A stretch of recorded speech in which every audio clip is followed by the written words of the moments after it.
Sa silingang lalawigan sa Negros Oriental, tuluan na angol sa naglahing aksidente sa kadalanan. Ano ang report? Naangol ang usa ka babae nga senior citizen human madas magig motorsiklo sa may Lower Batinggil, Dumaguete City.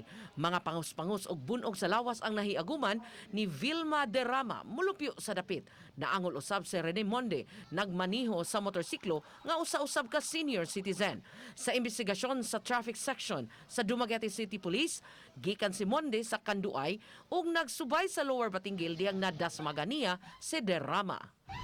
Samtang milagrong buhi pa ang driver sa truck ni karga, dihang giugkat ilawom sa truck nga nahog sa bungaw sa barangay Kanggabok, Bai City, Negros Oriental.